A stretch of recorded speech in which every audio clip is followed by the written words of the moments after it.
มกันทานทั้งเรื่องโลกเบาหวานกันไปดีกว่าแกยังแกสิบอกทันแล้วมีอาการจังไหนบ้างหลายอย่างเป็นอยู่คนใดดูตำราน้ำไม่มาแล้วเป็นตาขาปวดแล้วเนี่ยนะเดินซื้ออันปนันตีอันเบาหวานสูงเนี่ยเขาจะทวงฟ้ากันแหลกกระบอกขึ้นย่านก็คือว่ามันหวานเคยได้ยินอาการท่านที่เปลี่ยนมาแล้วเกิดภาวะซาแล้วจังใดเมาสู้อย่างพี่น้องของหูสีเสาหาลุนเรื่องแรกคนควายบอกว่ามันสุดแสนพอละมันอาการดังนี้กินน้ำปูไหลเขียวเงี้ยวกันขึ้นอยู่บ่อยๆแม่ก็แม่เงี้ยวกันขึ้นอยู่บ่อยๆหูมาเศร้าท้องจ้อยๆนะมันอ่อนพี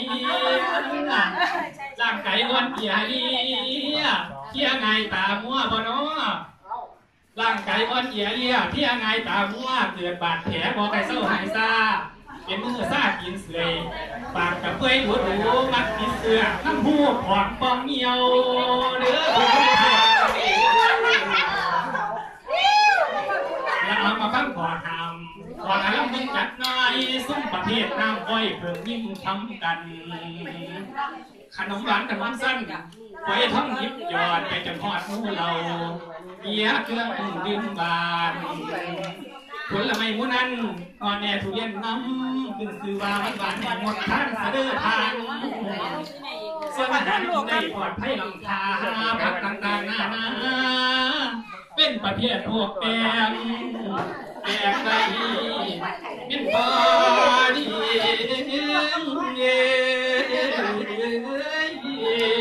พี่น้อง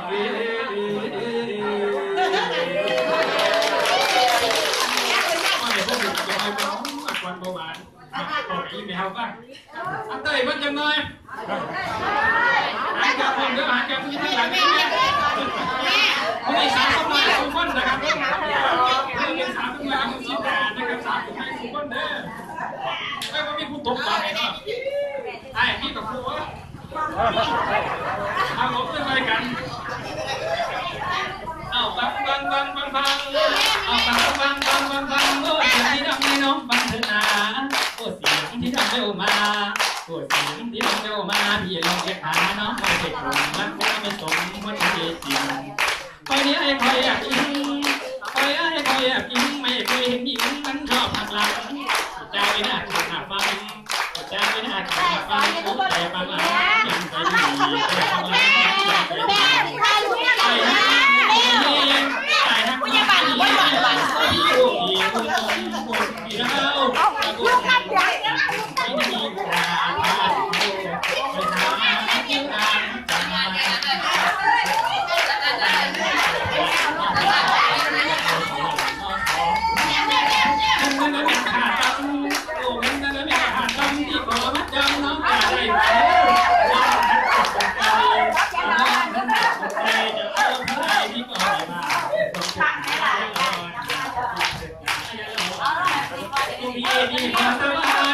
ับใหญ่พี่ขอสลานว่าจะรักนานไม่ให้ผิดหวังน้องนั้นดูที่ดาว